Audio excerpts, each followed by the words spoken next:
మిమ్మల్ని ఇప్పుడు డాక్టర్ అనాలా? కెమికల్ ఇంజినీర్ అనాలా? ఏమనాలి? యాక్చువల్‌గా అండి నేనైతే కెమికల్ ఇంజినీర్‌నే. ఓకే. బట్ ఇక్కడ కెమికల్ ఇంజినీర్‌కి, ఈ మెడికల్ సైన్స్‌కి ఏంటి సంబంధం అనే డౌట్ ప్రతి ఒక్కళ్ళకి వస్తుంది. కోవిడ్‌లో ఏం జరిగింది అంటే, కోవిడ్‌లో ఒక కొత్త రకం వ్యాధి. ఆ కోవిడ్ వైరస్ అనేది అప్పుడు దాకా డాక్టర్లకి కొత్తే, ప్రతి ఒక్కళ్ళకి కొత్తే. ప్రపంచానికి డిస్ట్రిబ్యూట్ చేసే పరిస్థితి లేదు కాబట్టి నేనేం చేశాను అంటే, ఆ రోజే మన కిచెన్‌లో ఉండే వేటితో కరోనాని ఆపొచ్చు. జనవరి 31 ముందు రోజైతే ఖచ్చితంగా రేపటి నుంచి అయి మార్చేసుకోవాలి, ఈ మార్చేసుకోవాలి, రిజల్యూషన్. నెక్స్ట్ మీకు జిమ్ యొక్క మెంబర్షిప్లు జనవరి నెలలో ఫుల్గా పెరిగిపోతాయి. ఇంక పరిగెత్తేస్తూ ఉంటారు, లేకపోతే ఇంకోటి చేస్తూ ఉంటారు. మనకి most of the psychological issues అంటాం. సైకలాజికల్ ఇష్యూస్ ఎవరికి వచ్చినాయి? డిప్రెషన్లు కానివ్వండి, లేకపోతే ఈ సైకోయిజం కానివ్వండి, అగ్రెసివ్నెస్ పెరిగిపోవటం, ఇవన్నీ కూడా కంట్రోలింగ్ హార్మోన్ ఏంటంటే సెరటోనిన్. అంటే మనం జ్వరం వచ్చింది అని చెప్పి పారాసెటమాల్తో ఎవరు ఆగట్లా, కదిలితే మెడికల్ షాప్కి వెళ్ళిపోవటం, యాంటీబయాటిక్స్ కొనుక్కొచ్చేసుకోవటం, డాక్టర్తో కూడా సంబంధం లేకుండా ఏది పడితే అది యాంటీబయాటిక్స్. చిన్న పేగులో ఒక్క సెల్లు బ్యాక్టీరియా ఉన్నా కూడా రోగమే. బతకాలి అంటే మరి మనం తిన్నదంతా ఈజీగా అరిగిపోయేదంతా చిన్న పేగులోంచి వెళ్ళిపోతుంది. మరి పెద్ద పేగులోకి వెళ్ళేది ఏంటి? ఇదివరకు ఏం చేసేవాళ్ళం? రైస్ ఉందనుకోండి, లో పాలిష్ రైసే తినేవాళ్ళం, లేదా దంపుడు బియ్యం తినేవాళ్ళం. ఇలా ఏం చేస్తాం? మన రైస్ తెల్లగా ఉండకపోతే పిల్లలు ఒప్పుకోవట్లేదు, అలవాటు అలా చేస్తాం. అంటే దాని మీద ఉన్న పైపొట్టు మొత్తం తీసేస్తున్నాం. మైదా ఎక్కువ తింటున్నాం, బాగా టేస్టీ ఉంటుంది, గోధుమ పిండితో ఎక్కువ తినట్లా. మొన్న రీసెంట్గా వచ్చిన ఒక రీసెర్చ్లో తేలింది ఏంటయ్యా అంటే, మిల్లెట్స్ యొక్క బెనిఫిట్ వాటిని అలా వండుకొని తింటే వస్తాయి. ఎందుకు అసలు మిల్లెట్స్ తినాలంటారా వద్దంటారా? అదే చెప్తున్నా, ఈ మిల్లెట్స్ ఏదైనా కానీ అతి అనేది కరెక్ట్ కాదు. మినిమం తీసుకుంటే అది వేరు. మనం ఇంట్లో పెరట్లో కోళ్ళు గిళ్ళు అవి ఎట్లా పెంచుకుంటామో అట్లాగే మన కడుపులో ఉన్న బ్యాక్టీరియాని జాగ్రత్తగా పెంచుకోవాలి.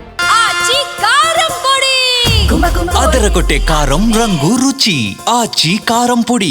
నమస్తే, తెలుగు న్యూస్కి స్వాగతం. మనం రెగ్యులర్గా పాలిటిక్స్, రెగ్యులర్ వార్తలు మీద విశ్లేషణలు చేస్తూ ఉంటాం. అయితే దాంతోపాటు సమాజంలో అన్నింటికన్నా అతి ముఖ్యమైన విషయాన్ని ఖచ్చితంగా చర్చించాల్సిన సందర్భం ముందు ఈరోజు ప్రపంచ మానవాళి ఉంది. అదే ఆరోగ్యం. ఆరోగ్యమే మహాభాగ్యం కదా, అందరికీ తెలుసు. దాని గురించి ప్రత్యేకంగా నేను చెప్పేదేం లేదు. అయితే ఈ ఆరోగ్యాన్ని ఎక్కడి నుంచి కాపాడుకోవాలి? ఆరోగ్యాన్ని కాపాడుకోవాలంటే ఎక్కడి నుంచి మొదలు పెట్టాలి? ఎక్కడి నుంచి ఎలా మొదలు పెడితే మనం కొన్ని కొన్ని దీర్ఘకాలిక వ్యాధులకి, స్వల్పకాలిక వ్యాధులకి దూరంగా ఉండొచ్చు. ఇది నేను డాక్టర్ గురించి చెప్తున్న ఉపోద్ఘాతం కాదు, వ్యాధుల గురించి చెప్తున్న ఉపోద్ఘాతం కాదు. మనకి మనం మన లైఫ్ స్టైల్‌లో ఎలాంటి చేంజెస్ చేసుకుంటే మనం కొన్ని రకాల వ్యాధులకి దూరంగా ఉండగలం, కొన్ని రకాల దీర్ఘకాలిక రోగాలకి దూరంగా ఉండగలం అనేది కొంచెం సీరియస్‌గా ఆలోచించినప్పుడు డెఫినిట్‌గా ఈ అంశానికి సంబంధించి మలిక్ పర్చూరి గారు చాలా పర్ఫెక్ట్ అని అనిపించింది. మొదట ఆయన కెమికల్ ఇంజినీర్, ఆ తర్వాత డాక్టర్. 2021, 22 కోవిడ్ టైంలో కెమికల్ ఇంజినీర్‌గా మనకు పరిచయం అయ్యారు. ఆ తర్వాత డాక్టర్‌గా ఆయన చాలా అంశాల మీద పరిశోధన చేస్తున్నారు. వారు మనతో ఉన్నారు. కేవలం ఈ ఒక్కరోజు మాత్రమే కాదు, కొన్ని ఎపిసోడ్స్ సిరీస్ లాగా నేను మీ ముందుకు తీసుకొద్దామని అనుకుంటున్నా. అందులో భాగంగా మలిక్ పర్చూరి గారు మనతో ఉన్నారు. ముందు ఇన్వైట్ చేద్దాం. వెల్కమ్ పర్చూరి గారు. నమస్తే అండి. ఫస్ట్ నేను జనాలకు పరిచయం చేయాల్సిన విషయం కూడా ఒకటుంది మీలో. యా. మీరు కెమికల్ ఇంజినీర్‌గా తెలుసు. యా. కోవిడ్ టైంలో తెలుసు. మొన్న ఈ మధ్య కాలంలో తిరుమల లడ్డు వ్యవహారంలో నెయ్యి వ్యవహారంలో మనం చేసినప్పుడు కూడా అదే మాట్లాడుతూ వచ్చాము. ఇప్పుడు మీరు డాక్టర్‌గా ఈ చేంజ్ ఏంటి? ఎలా? ఎందుకు? మిమ్మల్ని ఇప్పుడు డాక్టర్ అనాలా? కెమికల్ ఇంజినీర్ అనాలా? ఏమనాలి? యాక్చువల్‌గా అండి నేనైతే కెమికల్ ఇంజినీర్‌నే. ఓకే. బట్ ఇక్కడ కెమికల్ ఇంజినీర్‌కి, ఈ మెడికల్ సైన్స్‌కి ఏంటి సంబంధం అనే డౌట్ ప్రతి ఒక్కళ్ళకి వస్తుంది. బట్ ఇక్కడేంటంటే మనం అర్థం చేసుకోవాల్సింది, ఆయుర్వేదంలో ఏం చేస్తారంటే, ఆయుర్వేదంలో మెడిసిను వాళ్ళే తయారు చేస్తారు. అట్లాగే దాన్ని ప్రిస్క్రిప్షను అంటే దేనికి వాడాలి, ఎలా వాడాలి, ఇదంతా డాక్టర్ చేసే పని కూడా ఆయుర్వేదిక్ డాక్టరే చేస్తారు. ఇక్కడ మందు తయారు చేయడం వాళ్ళే చేస్తారు, ప్రిస్క్రిప్షను అంటే డిస్ట్రిబ్యూషన్ వాళ్ళే చేస్తారు. అవును గదా! కానీ అల్లోపతి, మోడర్న్ సైన్స్ అల్లోపతిలోకి వచ్చేసరికి ఏంటంటే, యాక్చువల్లీ డ్రగ్స్ కెమికల్ ఇంజినీర్స్ తయారు చేస్తారు. ఇప్పుడు ఫార్మా ఏదైతే ఫార్మా అని ఉందో, అక్కడ ప్రొడక్షన్ మొత్తం కూడా కెమికల్ ఇంజినీర్స్ తయారు చేస్తారు. ఏ మాలిక్యూల్ని ఎలా మార్చాలి, ఏవి యాడ్ చేసి ఎలా చేయాలి, ఇదంతా కూడా ప్రాసెస్ కెమికల్ ఇంజినీర్స్ చూస్తారు. వాళ్ళు టాబ్లెట్స్ తయారు చేసి ఫార్మసీకి పంపిస్తే, ఆ ఆ ఆ టాబ్లెట్స్‌ని ఏ డిసీజ్‌కి ఎలా వాడాలి అనేది డాక్టర్ ప్రిస్క్రైబ్ చేస్తారు. ఇక్కడ ఆయుర్వేదంలో ఒకే పార్ట్‌గా ఉన్నటువంటి జాబ్‌ని ఇక్కడ మనం దీంట్లో 2గా మార్చుకున్నాం. సో, ఇక్కడేంటంటే మాలిక్యూల్స్ మీద, మెడికల్ డ్రగ్ మీద మాకు తయారు చేయటం మీద నాలెడ్జ్ ఎక్కువగా ఉంటుంది. కాతే కోవిడ్‌లో ఏం జరిగింది అంటే, కోవిడ్‌లో ఒక కొత్త రకం వ్యాధి. ఆ కోవిడ్ వైరస్ అనేది అప్పుడు దాకా డాక్టర్లకి కొత్తే, ప్రతి ఒక్కళ్ళకి కొత్తే. అటువంటి పరిస్థితుల్లో ఒక కొత్త డ్రగ్ తయారు చేయటానికి ఏ డ్రగ్గు లేదు. ఉన్న పాత డ్రగ్స్‌ని రీఫర్బిష్ చేసి వాడటం, లేకపోతే ఇట్లా చేసుకుంటా ఎళ్తున్నారు. ఆ పరిస్థితుల్లో ఒక కొత్త దాని మీద ప్రతి ఒక్కళ్ళు విద్యార్థే. సో, ఆ టైంలో నేను మా ఎక్స్‌పోర్ట్ యూనిట్ మొత్తం క్లోజ్ అయిపోయి, షిప్పింగ్ అంతా ఆగిపోయింది. ఇయన్నీ ఉన్నప్పుడు మా ప్రాజెక్ట్స్ అన్నీ క్లోజ్ అయినప్పుడు మేము లేజర్‌గానే ఉన్నాం. మాకు డ్రగ్ మీద కొంత అవగాహన ఉంది గాబట్టి, నా యొక్క సబ్జెక్ట్‌ని ఇంకొంచెం ముందుకెళ్ళి, ఈ డ్రగ్గు మెటబాలిటీస్ దేని కింద మారి దేని మీద యాక్ట్ చేస్తది, అట్లాగే ఇమ్యునాలజీ ఇవన్నీ ఏంటంటే ఆల్మోస్ట్ ఈ కెమిస్ట్రీ అంతా దగ్గరగానే ఉంటది. ఈ కెమిస్ట్రీ నుంచి ఇంకొంచెం ముందుకి ఇమ్యునాలజీలోకెళ్ళి ఫిజియాలజీ, ఇమ్యునాలజీ కూడా నేర్చుకొని మొత్తం అబ్జర్వ్ చేయటం జరిగింది. ఆ అబ్జర్వ్ చేస్తూ ఆ రోజే నేను కొత్తగా డ్రగ్ తయారు చేసి ప్రపంచానికి డిస్ట్రిబ్యూట్ చేసే పరిస్థితి లేదు కాబట్టి, నేనేం చేశాను అంటే, ఆ రోజే మన కిచెన్‌లో ఉండే వేటితో కరోనాని ఆపొచ్చు. హ్మ్. ఏవైతే ఆ రోజు 3CL ప్రో అనో లేకపోతే ఆర్‌డీఆర్‌పీ రెమ్డెసివిర్ ఏదైతే ఉందో ఆర్‌డీఆర్‌పీ మెకానిజం అంటాం. ఆర్‌డీఆర్‌పీని ఇన్హిబిట్ చేయటం. 3CL ప్రో ఇన్హిబిటర్ మనకి పాక్స్‌లోవిడ్ అని ఉండేది. ఇట్లా వీటన్నిటికి ఆల్టర్‌నేటివ్ మన కిచెన్‌లో ఉన్న రెమ్డెసివిర్‌కి ఆల్టర్‌నేటివ్‌గా కిచెన్‌లో ఉన్న మన ఫెనుగ్రీక్ సీడ్స్ మెంతుల నుంచి ఫెనుగ్రీకిన్ అనే కాంపౌండ్ కూడా రెమ్డెసివిర్ లాగే పనిచేస్తుంది. యాస్ పర్ సైంటిఫిక్‌గానే. ఓకే. మోడర్న్ సైన్స్ ప్రకారమే మాలిక్యూల్ ఏ పని చేస్తుందో ఆ మాలిక్యూల్ మనకు నియరెస్ట్ దాంట్లో దేంట్లో ఉంది. అట్లాగే యాంటీవైరల్‌గా ఎలాజిక్ యాసిడ్ అంటాం మేము. ఎలాజిక్ యాసిడ్ లాంటి మాలిక్యూల్స్ దానిమ్మ తొక్కలో ఎక్కువగా ఉన్నాయి. అవి 3CL ప్రో ఇన్హిబిటర్స్‌గా ఉపయోగపడతాయి. లైక్ పాక్స్‌లోవిడ్‌గా ఉపయోగపడతాయి. కాబట్టి అప్పుడు దానిమ్మ తొక్కలతో జ్యూస్ చేసుకొని తాగమని. ఏంటంటే మాలిక్యూల్‌నే కాన్సంట్రిక్‌గా లేకపోతే అవైలబిలిటీ దగ్గర నియరెస్ట్ ఎందుకంటే ఆ రోజు బయటికి ఎక్కువ దూరం వెళ్ళే పరిస్థితి కూడా లేదు. లాక్‌డౌన్స్ ఉన్నాయి. అవును. సో, మన నియరెస్ట్ ఫ్రూట్ షాపుల్లోనో, నియరెస్ట్ కిరాణా షాపుల్లో ఉన్న ఆటితో ఎలా చేసుకోవటం అనేది నేను మాలిక్యూల్‌ని బేస్ చేసుకొని ఫుడ్ సోర్స్ చెప్పేవాడిని. ఆ రకంగా ఫాలోవర్స్ వచ్చారు. తర్వాత ఏంటంటే ఇది నాకు ఒక ప్యాషన్‌లా మారిపోయింది. ప్యాషన్‌లా మారిపోయి దీని గురించి ఒక మన ఇప్పుడు నా కోసం, నా ఫ్యామిలీ కోసం, వీటి కోసం మా బిజినెస్‌లు ఏవైతే ఉన్నాయో అవి చూసుకోవటం. మిగతా టైంలో ప్యాషన్ కోసం ఓకే. ఆల్రెడీ ఈ ఫాలోయింగ్ వచ్చింది. పీపుల్‌కి మల్లిక్ పరచూరి అనేవాడు దీని ద్వారా తెలిసాడు కాబట్టి, దీన్ని ఈ కొనసాగించటం కోసం దాంట్లోనే ఎక్కువగా చదువుతూ ఈరోజు క్యాన్సర్‌కి సంబంధించి రీసెర్చ్ కానీ ఎందుకంటే ఆ రోజు నేను చెప్పింది ఒక అల్లోపతి మోడర్న్ ఫార్మా మెడిసిన్స్ చాలా కాస్ట్‌లీగా ఉంటాయి. దీనికి ఆల్టర్‌నేటివ్‌గా న్యాచురల్ మాలిక్యూల్స్ ఏవున్నాయని చెప్పి ఫైండ్ చేయటంలో ఒక ఎక్స్‌పర్టిజం తెచ్చుకున్నాం. అదే ఎక్స్‌పర్టిజం తర్వాత కార్డియాలజీలో, హుహు. అట్లాగే డయాబెటిస్‌లో, అట్లాగే క్యాన్సర్స్‌లో ఏ న్యాచురల్ మాలిక్యూల్స్‌ని మనం వాడుకొని ఈ డిసీజ్ నుంచి బయటపడటానికి పూర్తి సైంటిఫిక్ వేలోనే ఎలా చేసుకోవచ్చు అని చెప్పి న్యాచురల్ మాలిక్యూల్స్ మీద సైంటిఫిక్ రీసెర్చ్ ఎక్కువగా చేస్తున్నాం గత 5 సంవత్సరాల నుంచి. ఒక డాక్టర్ మనకి ఎట్లా ఎంబీబీఎస్ ఒక 5½ ఇయర్స్ చదివితే ఎక్స్‌పీరియన్స్ వస్తుందో, నేను అంతకు మించి ఇంకా హ్మ్. ఏంటంటే అక్కడ మార్క్స్ కోసం చదవటం వేరు, ప్యాషన్‌తో చదవటం వేరు. ఇప్పుడు అవుతుందా ప్యాషన్‌తో దాదాపు? మోర్ దాన్ ఇప్పుడు 2019 మొదలెడితే హ్మ్. ఇప్పుడు మనం ఆల్రెడీ 2026లో ఉన్నాం. 6, మోర్ 7 దాన్ ఇయర్స్ 7 ఇయర్స్ అంటే అవుతుంది. హ్మ్. అప్ టు ఎండీ దాకా చదివినట్టు. ఓకే. ఎండీ నాట్ ఓన్లీ చదివినన్ని ఎంబీబీఎస్. సంవత్సరాలు నేను ఓకే. హెల్త్ సెక్టార్ మీద ఓకే. ప్యాషన్‌తో రీసెర్చ్ చేసుకుంటా వస్తున్నా హ్మ్. కాబట్టి, కొన్ని హ్మ్. వాటికి మనం సైంటిఫికల్‌గా మా ఫాలోవర్స్‌కి కొంత హ్మ్. దారి చూపగలిగాం. ఓకే. ఓకే. ఆ విధంగా దీన్ని ప్యాషన్‌గా కంటిన్యూ చేస్తున్నాం. నైస్. మీరు కమిట్మెంట్ ఇచ్చారు కాబట్టి, నేను ఆల్రెడీ ఆడియన్స్‌కి ప్రామిస్ చేశాను. ఒక సీరీస్ లాగా దీన్ని తీసుకెళ్దాం మలిక్ పరచూరి గారితో అని. సో, అక్కడి నుంచి ఆ సీరీస్‌ని మొదలుపెట్టాలంటే, మనం మొదట ఎక్కడి నుంచి మొదలుపెట్టాలి? మన హెల్త్ కాపాడుకోవడం అనేటువంటి ప్రక్రియ ఎక్కడి నుంచి మొదలవ్వాలనేది మీ అభిప్రాయం అసలు? ముందుగా ఏంటంటే, ముందు మనం ఫస్ట్ హెల్త్ మనం ఎవరైనా చాలామంది హెల్త్ ఇమ్మీడియేట్‌గా వర్స్ట్ అవుతుంది. దీన్ని ఇమ్మీడియేట్‌గా నా లైఫ్ స్టైల్ మార్చుకోవాలి. నేను మారాలి. హెల్తీ హ్యాబిట్స్ అలవాటు చేసుకోవాలి. కానీ ఈ అన్ని ఆలోచనలు చేస్తారు. ఎస్పెషల్లీ జనవరి 31 ముందు రోజైతే ఖచ్చితంగా రేపటి నుంచి అయి మార్చేసుకోవాలి, ఈ రెజల్యూషన్స్ అన్నీ మార్చేసుకోవాలి, వచ్చేస్తాయి. రెజల్యూషన్. నెక్స్ట్ మీకు జిమ్ యొక్క మెంబర్‌షిప్‌లు జనవరి నెలలో ఫుల్‌గా పెరిగిపోతాయి. బీభత్సం. ఆఫర్లు కూడా ఇంక అప్పుడే వస్తాయి. పరిగెత్తేస్తా ఉంటారు. లేకపోతే ఇంకోటి చేస్తా ఉంటారు. ఇవన్నీ కాదు. ఫస్ట్ థింగ్ ఏంటంటే మీ యొక్క ముందు ముందు మీ కడుపు మీద కాన్సంట్రేట్ చేయండి. ఫస్ట్ మీ పొట్ట మీద. మీ పొట్ట మీద కాన్సంట్రేట్ చేసి మన హెల్త్ మెయిన్ ఏంటంటే గట్ నుంచి స్టార్ట్ గట్ హెల్త్ అంటాం. ముందు మన గట్స్ అంటాం. ఏరా అని కొడతావా? గట్స్ ఉన్నాయా? గట్స్ ఈ ఉన్నాయా? టైప్‌లో మాట్లాడుతా ఉంటారు. ఎందుకు అంటే ముందు దమ్ము అనేది ఎక్కడి నుంచి గట్స్ అంటే ఆల్మోస్ట్ ఇట్స్ సినోనిమ్ ఆఫ్ దమ్ము గదా! ఆ దమ్ముగా మార్చుకోవాలి. అంటే గట్‌ను ముందు మీరు గట్టిగా మార్చుకుంటే హ్మ్. ఫస్ట్ మీ health almost more than 50% revive అవ్వటం మొదలవుతుంది.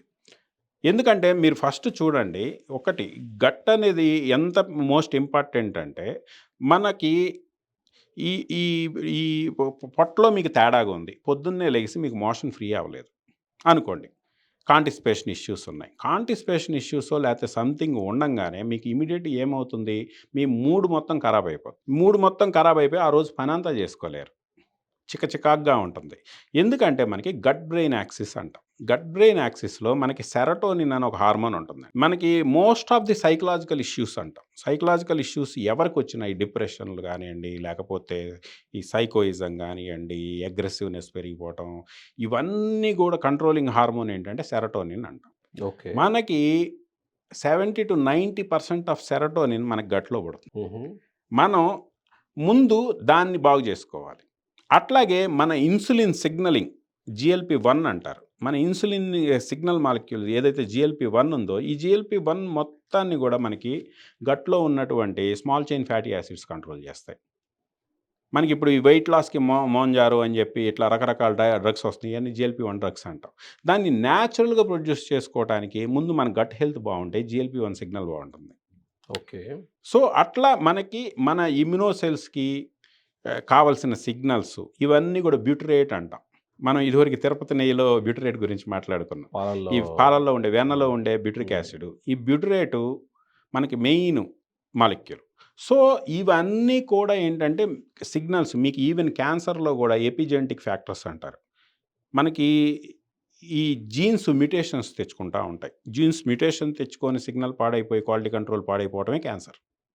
అటువంటి మ్యుటేషన్స్‌ని కంట్రోల్ చేసేది హెచ్‌డిఏసీ ఇన్హిబిటార్స్ అంటారు. హిస్టోన్ డీఎస్టిలేజ్ అంటాం. ఈ ఇన్హిబిటర్ హెచ్‌డిఏసీ ఇన్హిబిటార్స్. హ్మ్. ఈ హెచ్‌డిఏసీ ఇన్హిబిటార్‌గా కూడా బ్యూటరేట్ పనిచేస్తుంది. So, small chain fatty acids అనేవి ఇన్ని ఆ రకాలుగా బ్యూటరేట్ ఎక్కడుంటుంది? ఇవన్నీ కూడా ఏంటంటే మనకి హ్మ్. ఈ గట్‌లో తయారవుతాయి. హుహు. మనకి ట్రిప్టోఫాన్ గాని, హ్మ్. సెరటోనిన్ గాని, ఈ హెచ్‌డిఏసీ, ఈ బ్యూటరేట్స్ గాని ఇవన్నీ కూడా గట్‌లో తయారవుతాయి. ఈ గట్‌లో ఇవి తయారవ్వటానికి మనకుండే సిస్టమ్ ఏంటంటే అక్కడ బ్యాక్టీరియా ఉంటుంది. ఓకే. Good bacteria. ఓకే. జనరల్‌గా బ్యాక్టీరియా వల్ల మనకి ఆరోగ్యం దెబ్బతింటుంది. కానీ దీంట్లో మ గుడ్ బ్యాక్టీరియా మన ఆరోగ్యాన్ని పెంచుతుంది. ఈ ముందు గట్ బ్యాక్టీరియాని అంటే గట్‌లో ఉండే బ్యాక్టీరియాని గుడ్ బ్యాక్టీరియా కింద మార్చుకోవాలి. ఆ గుడ్ బ్యాక్టీరియాకి కావాల్సిన ఫీడెయ్యాలి. ముందు గుడ్ బ్యాక్టీరియా యొక్క సీడెయ్యాలి. సీడేసిన తర్వాత దానికి ఫీడెయ్యాలి. ఈ 2 కరెక్ట్‌గా మేనేజ్ చేస్తే మన గట్ బ్యాక్టీరియా బావుంది అంటే మనకి మన వ్యవస్థ communication cell to cell communication వ్యవస్థ ఫస్ట్ రివైవ్ అవుతుంది. రివైవ్ అయిపోయి మన మూడ్ స్వింగ్సు, మన ఈ సైకోటిక్ నేచర్స్, ఈ అగ్రెషను, ఈ చికాకులు ఇవన్నీ గూడా ముందు సెరటోనిన్ సెట్ అయిందనుకోండి, ఆటోమేటిక్‌గా ఇవన్నీ సెట్ అవుతాయి. సో, ఇవి జరగాలి అంటే ముందు గుడ్ బ్యాక్టీరియాకి సీడెయ్యాలి. సీడెయ్యాలంటే మనకు బోల్డన్ని ప్రోబయోటిక్స్ అని జెప్పేసి మార్కెట్‌లో చాలా ప్రోబయోటిక్స్ ఉన్నాయి. మెయిన్‌గా లాక్టోబాసిల్లస్ అని, బిఫిడోక్టియం అని ఇట్లా క్లేడ్స్ ఉంటాయి. సింపుల్‌గా చెప్పండి ఇంకా మంచి ఫార్ములేషన్ గావాలి అంటే బన్ ప్రో 40 అని ఉంటుంది. అదెక్కడ బన్ ప్రో దొరుకుతుంది? 40 మెడికల్ షాప్ దేంట్లో అయినా బన్ ప్రో హుహు. 40 అంటే హ్మ్. ఇస్తారు. ఇది హ్మ్. గుడ్ బ్యాక్టీరియా హుహు. ప్రోబయోటిక్. హుహు. ఆ ప్రోబయోటిక్ సాచెటో లేతే క్యాప్సూలో ఒకటి హుహు. తీసుకున్నాం. హుహు. సో, వాటి యొక్క ముందు దాంట్లో ఇప్పుడు ఒక చెరువుని మనం పెంచాలి అంటే ముందు పిల్లలేస్తాం. అవును. ఆ పిల్లలేసిన తర్వాత మళ్ళీ వాటికి దాణా ఎయ్యాలి రోజు. హ్మ్. హ్మ్. ఆ దాణా ఎయ్యాలి. మైక్రోబియం ఏదైతే మనకి గుడ్ బ్యాక్టీరియా సీడేసామో, హ్మ్. ముందు సీడ్ ఎందుకేయమంటున్నామంటే మనం కదిలితే యాంటీబయోటిక్స్ వాడేస్తున్నాం. అవును. మన డ్రైన్స్లో యాంటీబయాటిక్ ట్రేసెస్, మన ఈవెన్ గ్రౌండ్ వాటర్లో, లేకపోతే మన చికెన్లో, మన వెజిటేబుల్స్లో అన్నిటిలోకి యాంటీబయాటిక్స్ వచ్చాయి. ఈ యాంటీబయాటిక్స్ మన గట్ బ్యాక్టీరియాని చంపేస్తాయి. లేకపోతే మనం జ్వరం వచ్చింది అని చెప్పి పారాసెటమాల్తో ఎవరు ఆగట్లా, కదిలితే మెడికల్ షాప్కి వెళ్ళుకోవటం, యాంటీబయాటిక్స్ కొనుక్కొచ్చేసుకోవటం, డాక్టర్తో కూడా సంబంధం లేకుండా ఏది పడితే అది యాంటీబయాటిక్స్ వాడిచ్చేయటం. 1-2 గంటల్లో రిలీఫ్ రావాలి. మనం ఈ ఫాస్ట్ కల్చర్లో ఏం చేస్తామంటే మన గట్ బ్యాక్టీరియా ఈ యాంటీబయాటిక్స్ చంపేస్తాం. సో ఫస్ట్ మరి ఎండిపోయిన చెరువు వానబడింది, నీళ్ళు వచ్చినాయి, ముందు సీడ్ వేస్తున్నాం. ముందు సీడ్ వేసేది గుడ్ బ్యాక్టీరియా సీడ్ వేయండి. సో బన్ప్రో 40 వేయండి. అది నేను అంటుంది, అది మార్కెట్లో దొరికే మెడిసిన్ రూపంలో తీసుకోవాలా, లేదా మనకి బయట దొరికే ఒకటి ఆహారంలో మనకి ఏమన్నా? సింపుల్గా మనకి బెస్ట్ మనకి ప్రోబయోటిక్ సీడు అంటే కార్డ్ పెరుగు, లాక్టోబాసిల్లస్ అని అంటాం. ఓకే. నాట్ ఓన్లీ లాక్టోబాసిల్లసే కాకుండా మనకి ఇంకా other type of good bacteria, బిఫిడోక్టిమ్ అని ఇంకా రకరకాలు ఉన్నాయి. ఇవన్నీ కలిపి కల్చర్ చేసి ఒక క్యాప్సూల్లో పెట్టి ఇచ్చేస్తారు. అవి తీసుకున్న ఇబ్బంది లేదు. ఓకే. అవి తీసుకొని ముందు సీడ్ వేయండి. సీడ్ వేసిన తర్వాత మరి చేపలు వేసాం, పిల్లలు వేసాం, మరి అవి బతకాలి కదా, అవి ఇంకా బాగా పిల్లలు పెట్టి చెరువు పెద్ద కళకళలాడాలి అంటే దానికి డైలీ ఫీడ్ వేయాలి. ఫీడ్ వేయాలి అంటే ఇక్కడ మన మెకానిజం ఎలా ఉంటుందంటే మనకి చిన్న పేగు పెద్ద పేగు 2 ఉంటాయి. మనకి ఈ గ్లూకోజ్ కానీ లేకపోతే ఈ ఫ్యాట్స్ కానీ ఇట్లాంటి ఈజీ డైజెస్ట్ అయిపోయే ఫుడ్ అంతా కూడా చిన్న పేగులోనే అరిగిపోయి అది మొత్తం మన బ్లడ్లో కలిసిపోతుంది. పోర్టల్ వెయిన్ రూట్లో లివర్ నుంచి మన బ్లడ్లో కలిసిపోతుంది. అవి ఏవి కూడా పెద్ద పేగులోకి వెళ్ళవు. కానీ చిన్న పేగులో ఒక్క సెల్లు బ్యాక్టీరియా ఉన్నా కూడా రోగమే. అక్కడ మీకు చిన్న పేగు పెద్ద పేగు జంక్షన్ దగ్గర మీకు ఈ యువతలకి బ్యాక్టీరియా రాకుండా మీకు అక్కడ మనకి సెక్యూరిటీ సిస్టమ్స్ ఉంటాయి. గుడ్ ఆర్ బ్యాడ్ ఏదైనా ఓకే. పెద్ద పేగు దాటి రావు. కానీ పెద్ద పేగులో బ్యాక్టీరియా ఉంటుంది. పెద్ద పేగులో బ్యాక్టీరియా ఎంత ఉంటుంది అంటే చాలా, మనకి ఇప్పుడు అరౌండ్ 37 ట్రిలియన్ సెల్స్ ఉన్నాయి అంటే వాటిలో మెజారిటీ మనకి ఈ బ్యాక్టీరియాకి సంబంధించినవి ఉంటాయి. ఆ సెల్స్ బతకాలి అంటే మరి మనం తిన్నదంతా ఈజీగా అరిగిపోయేదంతా చిన్న పేగులోంచి వెళ్ళిపోతుంది. మరి పెద్ద పేగులోకి వెళ్ళేది ఏంటి అంటే ఒకటి వేస్ట్ వెళ్తుంది, రెండోది ఫైబర్ ఫుడ్ వెళ్తుంది. చిన్న పేగులో అరగదు, అట్లానే వేస్ట్ ఉంది, వేస్ట్ని బ్యాక్టీరియా ఏం తినదు. దానికి ఒక ఫుడ్ కావాలి, లైక్ మనకి ఎట్లా గ్లూకోజ్ కావాలో వాటికి గ్లూకోజ్ లాంటివి కావాలి. కాకపోతే అది డైరెక్ట్ గ్లూకోజ్ అయితే బ్లడ్లోంచి వెళ్ళిపోతుంది. కార్బోహైడ్రేట్సే కావాలి, డైరెక్ట్ గ్లూకోజ్ అయితే బ్లడ్లోకి వెళ్ళిపోతుంది. వాటికి అవైలబుల్ ఉండదు. వాటికి అవైలబుల్ ఉండాలంటే చిన్న పేగులో అరగకూడదు, పెద్ద పేగులోకి వెళ్ళిపోవాలి, కార్బోహైడ్రేట్స్ అయి ఉండాలి. అట్లాంటిది ఏంటి మాలిక్యూల్స్ అంటే మనకి ఫైబర్ అంటాం. అందుకని మీకేంటి ఆకుకూరలు తినండి, కూరగాయలు తినండి, మీ ఫైబర్ ఫుడ్ ఎక్కువ తినండి అంటారు. డైలీ ప్రతి మనిషికి ఒక 70 కేజీలు ఉన్న మనిషికి రెగ్యులర్గా మనం క్యాలిక్యులేట్ చేస్తాం. 70 కేజీలు ఉన్న మనిషికి రోజుకి 30 గ్రాములు ఫైబర్ ఇవ్వాలి. ఆ 30 గ్రాములు ఫైబర్ ఇవ్వటం కోసం మనం ఇదివరకు ఏం చేసేవాళ్ళం, రైస్ ఉందనుకోండి లో పాలిష్ రైసే తినేవాళ్ళం, లేదా దంపుడు బియ్యం తినేవాళ్ళం. ఇలా ఏం చేస్తున్నాం, మన రైస్ తెల్లగా ఉండకపోతే పిల్లలు ఒప్పుకోవట్లేదు, అలవాటు అలా చేసాం. అంటే దాని మీద ఉన్న పైపొట్టు మొత్తం తీసేస్తున్నాం, అంటే ఫైబర్ వెళ్ళిపోయింది. అట్లాగే మనకి మైదా ఎక్కువ తింటున్నాం, బాగా టేస్టీ ఉంటుంది, గోధుమ పిండితో ఎక్కువ తినట్లా, టేస్ట్ తక్కువ ఉంటుంది. ఇట్లా ప్రతిదీ కూడా వైట్ సైడ్ మూవ్ అయిపోయాం, బ్రౌన్ సైడ్ అంతా తీసేస్తున్నాం. ఈ బ్రౌన్ సైడ్లో ఫైబర్ వెళ్ళిపోయింది. సో ఫైబర్ తగ్గిపోయింది. అట్లా కూరగాయలు తినడం తగ్గించేసాం, ఆకుకూరలు తినడం మరీ తగ్గించేసాం. సో ఫైబర్ రావట్లా. ఇప్పుడు కాకపోతే దీనికి ఆల్టర్నేటివ్గా కొంతమంది కాదరవల్లి లాంటి వాళ్ళు ఏం చేశారు, మీరు అర్జెంటుగా ఫైబర్ కావాలి అంటే మీరు మా కొర్రలు తినండి, సామెలు తినండి, రాగులు తినండి, మిల్లెట్స్ వచ్చేసారు. ఆడబడితే ఆడ మిల్లెట్ దోశలు, మిల్లెట్ బండ్లు. ఇంకోటి మొన్న రీసెంట్గా వచ్చిన ఒక రీసెర్చ్లో తేలింది ఏంటయ్యా అంటే మిల్లెట్స్ యొక్క బెనిఫిట్ వాటిని అలా వండుకొని తింటే వస్తుంది, అలాగే వండుకొని తింటే వస్తుంది, మిల్లింగ్ చేయకుండా, పొడి పట్టకుండా. వాటిని మీరు పొడి చేసి దోశలు చేసుకోగానే వాటికి ఉన్న ఈ ఫైబర్ మొత్తం అరిగిపోయింది. ఆ వాల్యూస్ పోయింది, తిని వేస్ట్ అని చెప్పి రీసెంట్ రీసెర్చ్ తేల్చేసింది. మిల్లెట్స్ మీద ఉన్న మిత్స్ కూడా తేల్చేసింది. సో ఇక్కడ ఏంటి అంటే ఇప్పుడు ఈ దోశలు వేస్తారు, లేకపోతే ఈ ఇడ్లీలు వేస్తారు. ఇది చేసేటప్పుడు ఏం చేస్తారు, పులియ పెడతాం మనం. అవును కదా. ఈ పులియ పెట్టడం ప్రాసెస్ మన కడుపులో జరుగుతుంది, ఫెర్మెంటేషన్ అంటాం. ఈ ఫెర్మెంటేషన్ జరిగినప్పుడు మనకి ఈ బ్యూటరేటు, ఈ ఎసిటేట్ ఏదైతే కార్బోహైడ్రేట్స్ ఉన్నాయో ఈ ఫైబర్‌లో వీటిని బ్యాక్టీరియా తినేస్తుంది. గుడ్ బ్యాక్టీరియా వీటిని తినేస్తుంది. తినేసి ఇవి మళ్ళీ వదిలేస్తాయి కదా! ఆ వదిలేసేయి ఈ కార్బోహైడ్రేట్స్‌ని స్మాల్ చైన్ ఫ్యాట్స్ కింద, కొవ్వుల కింద మార్చేసి మళ్ళీ వదిలేస్తాయి అవి.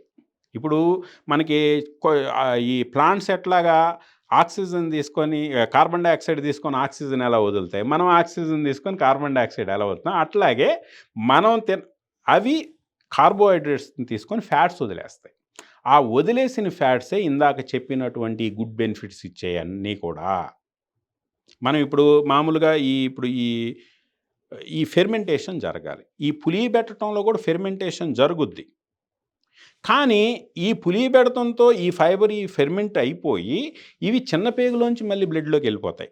మళ్ళీ గట్ బ్యాక్టీరియాకి ఫుడ్గా ఉపయోగపడవు.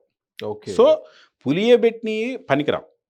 మనకి గుడ్ బ్యాక్టీరియాని పెంచాలి, మన గట్ హెల్త్ కాపాడుకోవాలి అంటే ఖచ్చితంగా చిన్న పేగులో అరగకుండా పెద్ద పేగులోకి వెళ్ళి ఫెర్మెంట్ అయ్యే పదార్థాలని పంపించాలి. ఈ మిల్లెట్స్ పౌడర్ చేసాము, లేకపోతే ఇంకోటి చేసాము, లేకపోతే వీటికి తౌడు తీసేసాము, ఇవన్నీ కూడా ఫైబర్ డిగ్రేడ్ అయిపోతే చిన్న పేగులోనే అరిగిపోతాయి, పెద్ద పేగులోకి వెళ్ళవు. సో ఈ పెద్ద పేగులోకి వెళ్ళేవి ఏమైనా అట్లాగే ఇంకొక బెనిఫిట్ లేదు, మేము ఖచ్చితంగా ఫైబర్ ఫుడ్ తీసుకుంటామండి, హై ఫైబర్ ఫుడ్ తీసుకుంటామన్నా, హై ఫైబర్ ఫుడ్ ఏమవుతుందంటే high fibre comes along with lignans అంటాం, సెల్యులోజ్ అంటాం. ఈ లిగ్నాన్స్ ఏంటంటే పైటో ఈస్ట్రోజన్స్ అని చెప్పి వాటిని మిమిక్ చేస్తాయి. దానివల్ల ఏంటంటే ఈ లేడీస్లో ఈస్ట్రోజన్ మిమిక్ చేయటం వల్ల బ్లీడింగ్ పెరగటం.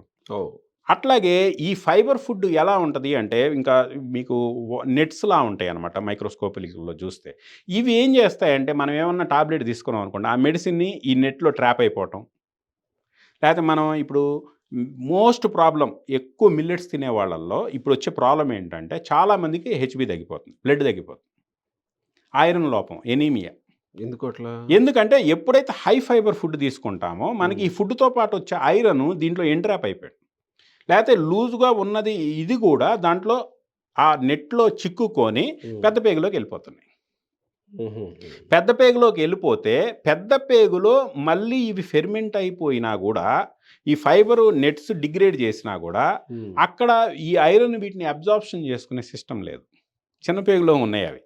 ఇప్పుడు చిన్న పేగ ఆల్రెడీ దాటేసాం, పెద్ద పేగులోకి వచ్చేసాం, అక్కడ రిలీజ్ అయినా ఉపయోగం లేదు. సో మాల్ న్యూట్రిషన్ వస్తుంది, రకరకాల మినరల్స్ అబ్జార్ప్షను ఈ ఫైబర్లో ఎంట్రాప్ అయిపోయి చిన్న పేగులో అబ్జార్బ్ కావట్లా.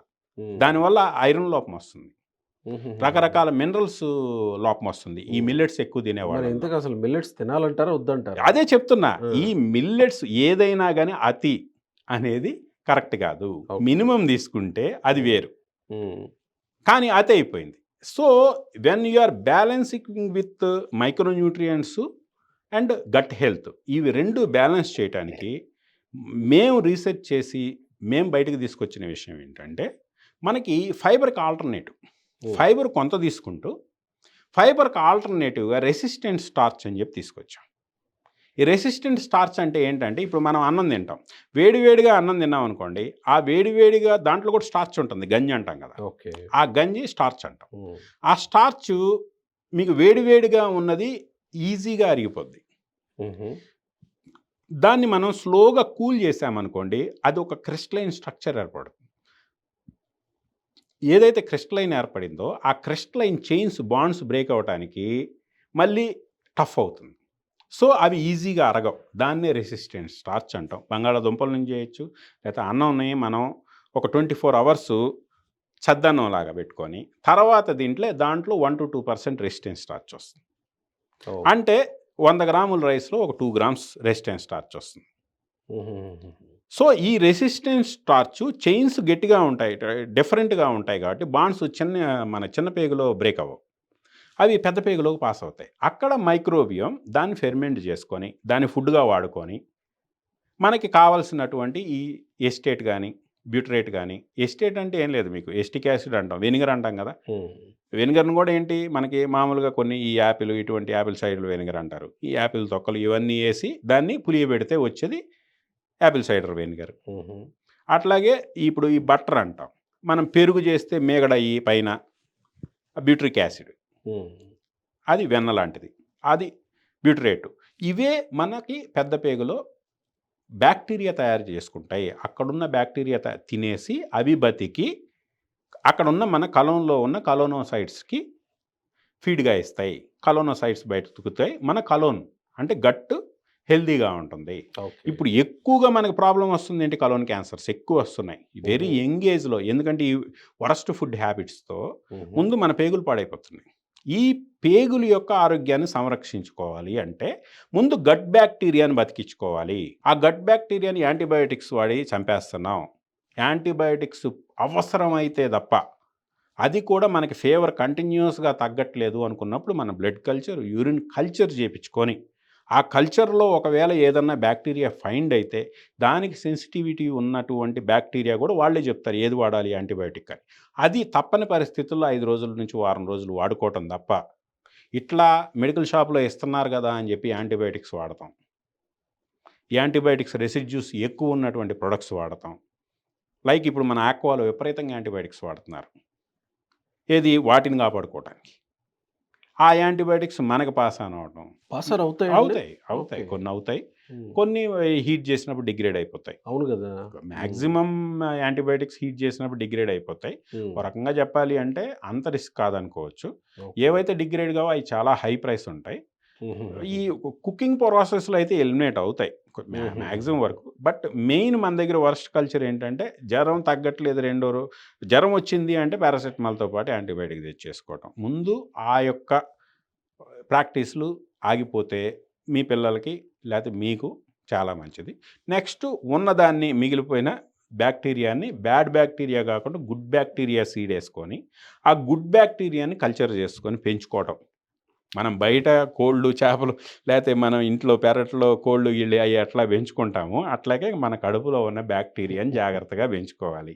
రెండోది, ఇప్పుడు పిల్లలకి హైజీన్ ప్రాక్టీస్ చేపిస్తారు. తప్పది. వాళ్ళకి అది వాటితో ఫైటు. ప్రతిరోజు మనకి మన ఇమ్యూనిటీకి ప్రతిరోజు టాస్క్ ఇవ్వాలి. ఆ టాస్క్ అవి రోజు ఇప్పుడు మిలిటరీ మనకి యుద్ధం లేదనుకోండి, ఖాళీగా ఉంచరు.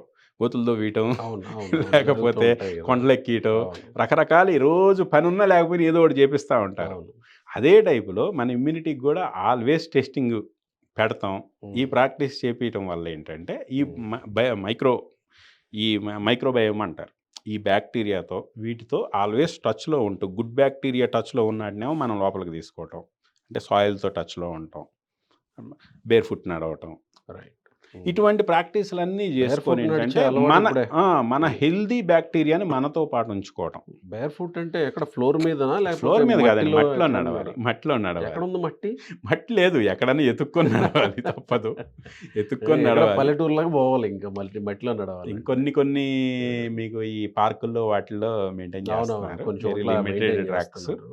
అటువంటి చోట ఆక్యుపంక్చర్ అని చిన్న చిన్న కంకర్లు వేసి వాటి మీద తిరగటం, ఈ చక్రాలని ఇవి కూడా ఉంటున్నాయి. అటువంటి వాటిల్లో నడవటం.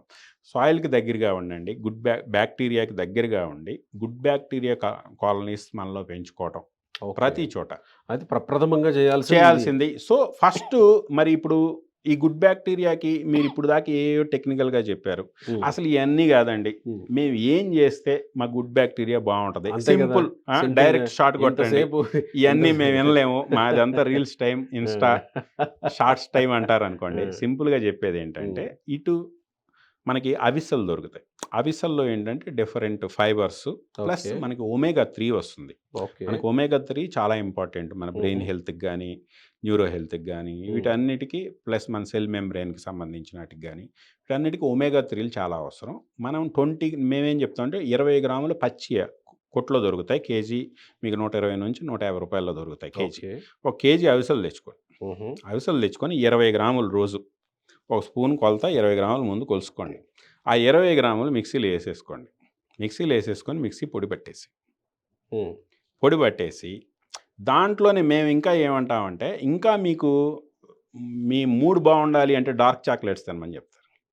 హ్మ్. ఎందుకంటే దాంట్లో మెగ్నీషియం, ట్రిప్టోఫాన్ చాక్లెట్స్‌లో ఎక్కువ ఉంటాయి. ఓకే. బట్ షుగరీ చాక్లెట్స్ కాదు. హై డార్క్ అంటాం. 80% కోకోవా ఉండాలి. హుహుహు. ఈ అయి కాస్ట్‌లీ కాబట్టి మనం అంత కాస్ట్‌లీ ఆడ జోరుకోవద్దు. మన పశ్చిమ గోదావరో, తూర్పు గోదావరి ఎళ్తే కోకోవా ప్లాంటేషన్ బోలెడంత ఉంది. మన అవును. కేరళ గాని ఇటువంటి చోట. మనకు కోకోవా దొరుకుతాయి. కేజీ 800 నుంచి రూ. 1000 కోకోవా దొరుకుతాయి. కోకోవా సీడ్స్ తెప్పించేసుకొని ఒక 10 సీడ్స్ అంటే ఆల్మోస్ట్ ఒక 10 గ్రాములు ఇదే అవిసెలతో పాటు ఏసేసి ఓకే. పొడి చేసేసుకోండి. హుహు. పొడి చేసేసుకుంటే సూపర్ పాలిఫినాల్స్ అంటాం. పాలిఫినాల్స్ చీపెస్ట్‌లో హైయెస్ట్ గ్రేడ్ పాలిఫినాల్స్ మీకు ఆ కోకోవా నుంచి వస్తాయి. హ్మ్. అంటే క్యాన్సర్ అది మీద పోరాడతాయి. అది యాంటీ ఆక్సిడెంట్స్ అది మిక్చర్‌లో ఏసి పొడి చేసేస్తే అందులో ఉన్న వాల్యూస్ అన్నీ ఉంటాయా? అందులోనే ఉంటాయి. పోతాయా? నేనిక్కడ చెప్తున్నా. మీరు అది ఇయన్నీ తెచ్చి ఈ 10 గ్రాములు, 20 గ్రాములు పొడి చేయండి అని చెప్తున్నా. మీరు హ్మ్. కేజీ తెచ్చి పొడి చేసి డబ్బాలో పెట్టుకోమని చెప్పట్లా. ఓహ్! ఓకే. అట్లా ఓకే. చేస్తే ఓకే. ఒమేగా 3 గాలి తగిలితే పాడైపోద్ది. మరిప్పుడు ఇది? హీట్ చేసినా ఇది గాలి కొంత హీట్ తగిలినా అవుతుంది గదా! పాడైపోద్ది. మిక్చర్‌లో కూడా హీట్ అవుతుంది కొంచెమే గదా! అవుతుంది. అది 120 డిగ్రీస్ దాటదు. ఓకే. 120 డిగ్రీస్ వరకు హీట్ చేసుకోవచ్చు. హుహు. 120 వరకు డిగ్రేడ్ కావు. సో, హుహు. వీటిని 20 గ్రాములు అవిసెలు మనిషికి హ్మ్. మిక్సీలో ఏసేసుకొని 10 గ్రాములు కోకోవా హుహు.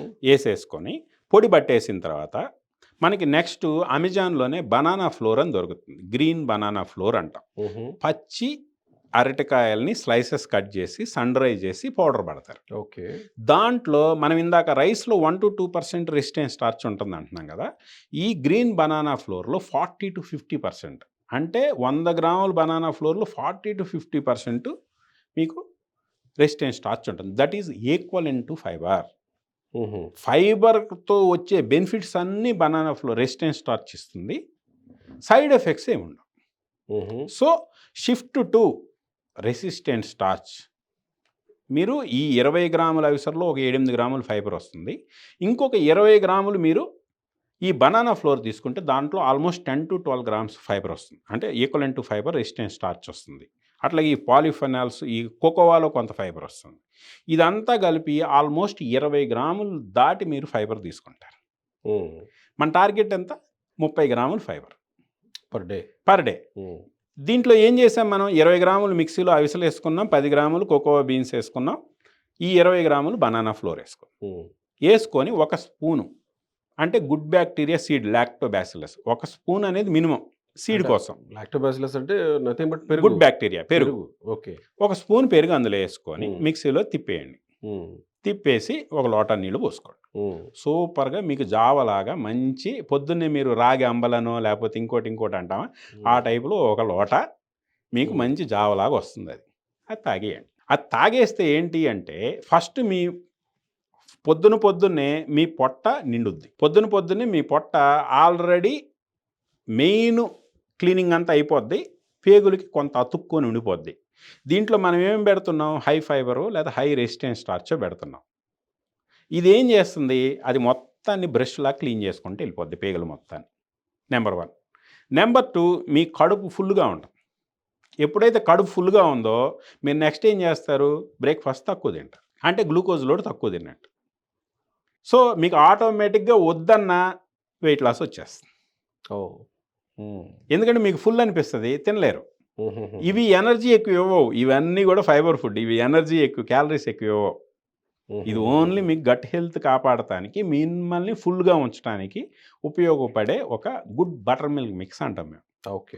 ఇక్కడ చెప్తున్నా దీంట్లో ప్రొడక్ట్స్ ఏమీ లేవు. బిజినెస్ కాదు. ఇది యాక్చువల్‌గా ప్రొడక్ట్ చేసే అంటే పేటెంట్ చేసి అమ్ముకుంటే ఇదంతా మేమెక్కడ ప్రాసెస్ చేసి ఎక్కడ దొరుకుతదో చెప్పండి బాబు అని అది గూడా వెయిట్ ప్రొడక్ట్ కింద చేసేవాళ్ళుంటారు. అమ్ముకుంటే ఇది హ్మ్. మళ్ళీ సేమ్ ఇప్పుడు మనకొచ్చే బయట రకరకాల ప్రోటీన్ మిక్స్‌లనో లేకపోతే రకరకాల ప్రోబయోటిక్ మిక్స్‌లనో హ్మ్. $1 బిలియన్ బిజినెస్ ఇది. హ్మ్. కానీ ఇది ప్రజలకి ముందు ఈజీగా ఇదివరకు మీకు చిన్న పిల్లలకి గాని బావుండాలంటే అంగన్వాడీ బడికి పంపించేవాళ్ళు. హ్మ్. అవును. అక్కడ మీకు మొక్కజొన్నలతో ఉప్మా అవును. చేసి అవును. పెట్టేవాళ్ళు. అవును. ప్లస్ దాంట్లో ఫార్టిఫైడ్ అన్నీ వచ్చాయి. ఆ టైప్‌లో హ్మ్. తక్కువ ఖర్చుతో ఎక్కువ వాల్యూస్ ఉన్నటువంటి ఒక సూపర్ మిక్స్ దీంతో అందుతుంది. మోస్ట్ హ్మ్. ఆఫ్ ది డిసీజెస్ ముందు మీ గట్ హెల్త్ బాగుపడుతుంది. మీ పొట్ట ఫుల్ ఎప్పుడైతే ఉందో వేస్ట్ ఫుడ్ తినటానికి లోపల చోటు లేదు. ఓకే. అవి తక్కువ తింటాం. హ్మ్. స్వెల్ అయ్యి ఉంటది ఎందుకంటే అవును. ఇదంతా ఫైబర్ ఫుడ్. ఉబ్బుద్ది. హ్మ్. లోపలికెళ్ళిన తర్వాత మీరు ఎందుకు ఈ బటర్ మిల్క్ మిక్స్‌ని ఇంకో 10 నిమిషాలు అలా ఉంచారనుకోండి పొంగిపోద్ది. ఓహ్! అంత స్వెల్ అవుద్ది అనమాట. మరి అప్పుడు ఇబ్బంది ఇనీషియల్గా ఒక 10 రోజులు, వారం 10 రోజులు మీకు బ్లోటింగ్లా అనిపిస్తుంది. బట్ దాన్ని పట్టించుకోవద్దు.